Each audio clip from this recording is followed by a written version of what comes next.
Let's talk to Alan Miller, though. A serious subject now, co-founder of the Get Together Declaration. Alan, very good morning to you. Good morning, Mike. Good to talk to you, sir. The assisted dying bill, we've seen an awful lot of stuff now. Ms Ledbetter's kind of plan is out there. Since you and I last spoke, you'll have seen that. Tell us what your concerns are. Well, there are multiple concerns, not least that it's a 36-page document. We've got 17 days till the vote. It's of enormous significance. There are measures that it's being presented in the press that it's really the most limited option internationally. It's just going to catch us up with many humane parts of the world.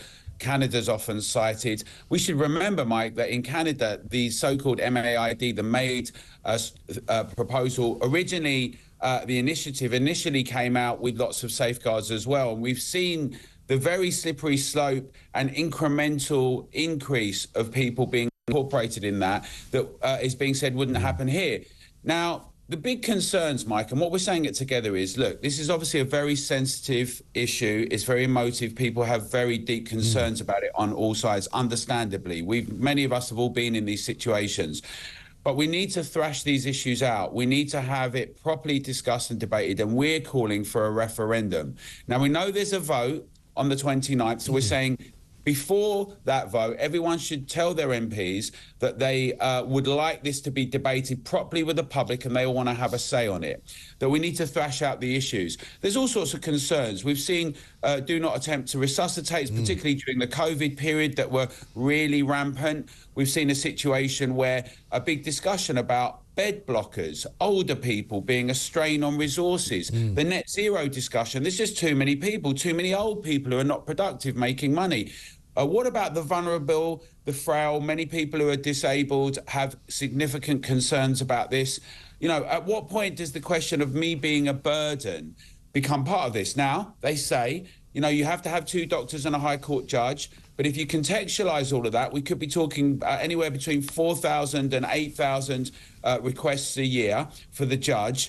We know that, you know, you have one doctor who may be an advocate of this. By the way, although they're saying it's illegal to try and coerce anyone to do it, this doctor can suggest it to someone who hasn't considered it. Yeah. You can get a second doctor, but there can be people that you can then not use and you have someone else till you get someone you like. One of the concerns is, Mike, how do you know what 6 months is? 6 months or less till you die. That's the criteria. I've got a very close friend whose mother they were saying, well, this is it. Just recently, that's it. You know, we got to go for the end. And he said no, and he challenged it, and she's still with us a year later. What does 6 months mean? And that happens a lot, doesn't it? Happens a lot. Consistently. And also, people think if I have a condition, I couldn't bear to be in this situation, but then they change their mind about those situations as well. Look, nobody wants to see people suffer. The question about palliative care is essential as well. The question about the service in the NHS. We know that we've got a situation because of the situation in the NHS, the whole question about how people are treated. The Liverpool Care Pathway, which was supposedly stopped and banned in 2014, is still in use, where you kind of accentuate and you speed up death with people. All these things have significant concerns and questions for many people, not just people of faith, but across the board, people who think life's important and we should be able to maintain it. The NHS, the role of the NHS and health should be to keep us healthy and keep us alive.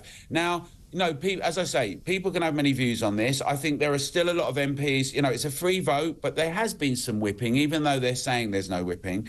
What we're saying is we've got calls to action going out today. We want the MPs to be put on notice that this is essential. We need more time for the public to be engaged in this, not just to be imposed on us. We should have a referendum. And on Wednesday, the 20th of November, we've got a big online debate and discussion on this to go through this in a bit more detail. But, you know, this is of grave concern because we get into a situation where people just seem like they're in the way or we've got too many people or they're bed blockers or we haven't got the resource. Or, you know, it has to be said, sometimes some families have got concerns with wills and things like that. A whole range of issues that nobody really wants to talk about. They want to say it's just about being compassionate. But we know that when you pass a law or you make something in place, all of a sudden, questions about decisions and where that goes often change. Yes, I think that's right. And I mean, maybe we might be better off just leaving things as they are. And I know that that's led to some people being questioned by police in situations, which is never good when you know, these kind of tragedies occur. But nobody, to my knowledge at least, has been prosecuted ever for helping somebody to die. I think the thing is that we've got you know, this is the other thing. There are many people I've been in this situation, both in the hospice movement, which is very important in Britain, and also doctors and frontline workers who are in almost totality very, very considerate and always thinking and discussing in a personal situation with families where they can. One of the problems, though, has been where you don't have enough of that. But absolutely, we've got a situation where there is compassion already, and when you formalise something legally, you set a whole new precedent, and it's very dangerous, and that's what the concern is. So we encourage everyone to actually get involved in this, actually think about these issues, the ramifications, what it could mean for everyone, and actually let your MP know and say, let's have some more time. If it's so fundamental and absolutely clear, and we know that the choice of that someone really being helped to die, was what we're talking about, being given something that they can then kill themselves, that's fundamental, particularly when the state's involved with a law.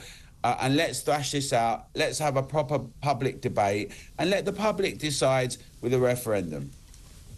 Absolutely. Good to talk to you, Alan. Thanks very much indeed. Alan Miller, co-founder of the Together Declaration, wants a referendum on this and doesn't want it rushed through Parliament. I think there's a lot of room for that kind of conversation.